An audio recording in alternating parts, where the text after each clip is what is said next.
Chapter 11. What I Heard in the Apple Barrel. No, not I, said Silver. Flint was captain, I was quartermaster, along with my timber leg.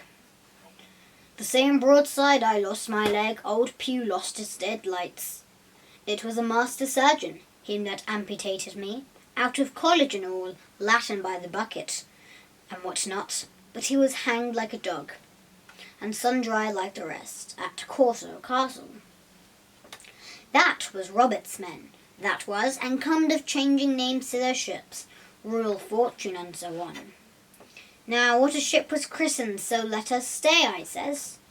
So it was with the Cassandra, as brought us all safe home from Malabar, after England took the viceroy of the Indies. So it was with the old Walrus, Flint's old ship, as I've seen him muck with the red blood and fit to sink with gold. Ah, cried another voice, that of the youngest hand on board, and evidently full of admiration. He was the flower of the flock, was Flint. Davis was a man too, by all accounts, said Silver. I never sailed along with him, first with England, then with Flint, that's my story, and now here on my own account, in a manner of speaking.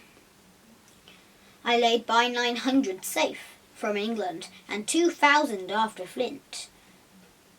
That ain't bad for a man before the mast, all safe in bank. 'Tain't earning now, it's saving does it, you may lay to that. Where's all England's men now? I don't know. Where's Flint's? Why, most on 'em aboard here, and glad to get the duff. Been begging before that, son on 'em. Old Pew, as had lost his sight, and might have thought shame, spends £1,200 in a year, like a lord in Parliament. Where is he now? Well, he's dead now and under hatches, but for 2 years before that, shiver my timbers, the man was starving. He begged and he stole, and he cut throats and starved like that by the powers. Well, it ain't much use, after all, said the young seaman.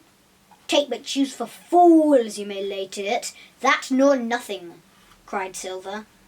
But now you look here, you're young, you are, but you're smart as paint. I see that when I set my eyes on you, and I'll talk to you like a man.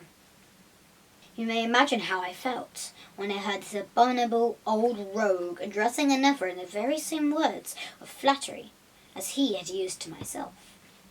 I think, if I had been able, that I would have killed him through the barrel. Meantime, he ran on, little supposing he was overheard. Here it is about gentlemen of fortune. They lives rough and they risk swinging, but they eat and drink like fighting cocks. And when a cruise is done, why, it's hundreds of pounds instead of hundreds of farthings in their pockets. Now, the most goes for rum and a good fling, and to sea again in their shirts. But that's not the course I lay. I puts it all away, some here, some there, and none too much anywheres by reason of suspicious. I'm 50, mark you. Once back from this cruise, I set up gentlemen in earnest. Time enough too, says you. Ah, but I've lived easy in the meantime, never denied myself or nothing hot desires, and slept soft and ate dainty all my days, but when at sea. And how did I begin? Before the mast, like you. Well, said the other, but all the money's gone now, ain't it? You daren't show face in Bristol after this. Why, where might you suppose it was? Asked Silver derisively. At Bristol, in banks and places, answered his companion. It were, said the cook. It were when we weighed anchor.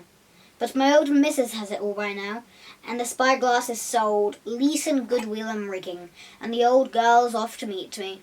I would tell you where, before I trust you, but it make jealousy among the mates. And how can you trust your missus? Asked the other. Gentlemen of fortune, returned the cook, usually trusts little among themselves, and right you are, you may lay to it. But I have a way with me, I have. When a mate brings a slip in his cable, one as knows me, I mean, it won't be in the same world with old John. There was some that was feared of Pew, and some that was feared of Flint, but Flint his own self was feared of me. Feared he was, and proud. They was the roughest crew afloat, was Flint's. The devil himself would have been feared to go to sea with them. Well, now I tell you, I'm not a boasting man, and you've seen yourself how easy I keep company. But when I was quartermaster, lambs wasn't the word for things Old Buccaneers. You may be sure of yourself in old John's ship. Well, I tell you now, replied the lad, I didn't half a quarter like the job till I had this talk with you, John, but there's my hand on it now. And a brave lad you were, and smart too, answered Silver, shaking hands so heartily that all the barrels shook.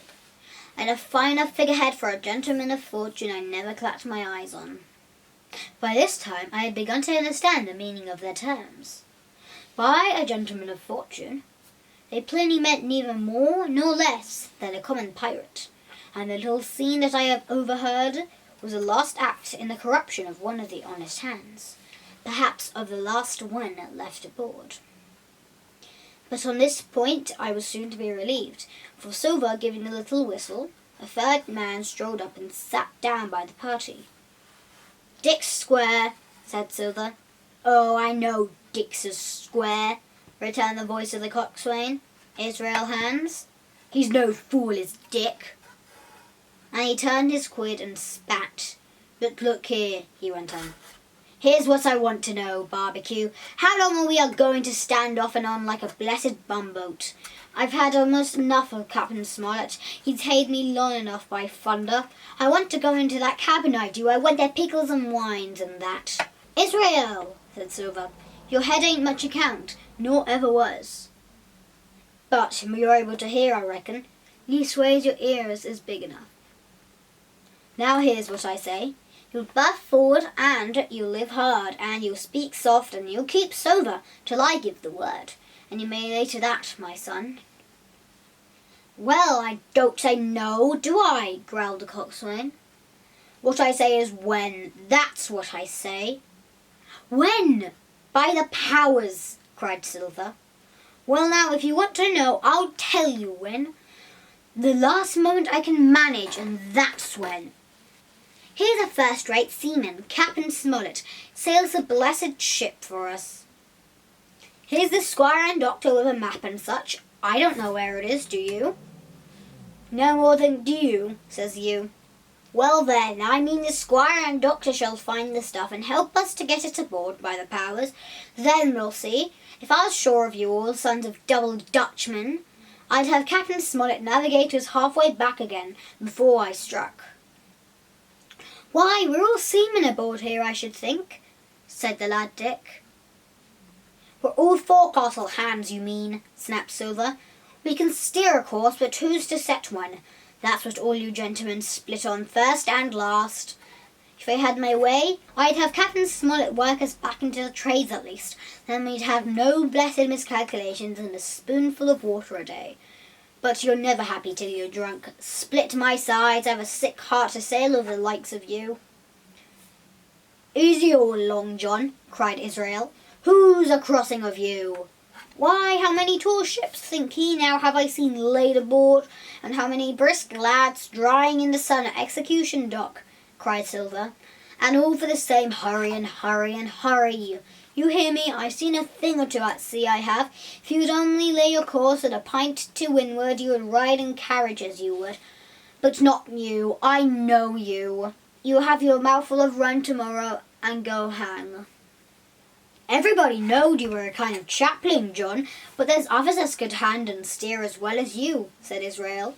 They liked a bit of fun, they did. They wasn't so high and dry, nohow, but took their fling like jolly companions, every one. So, says Silver.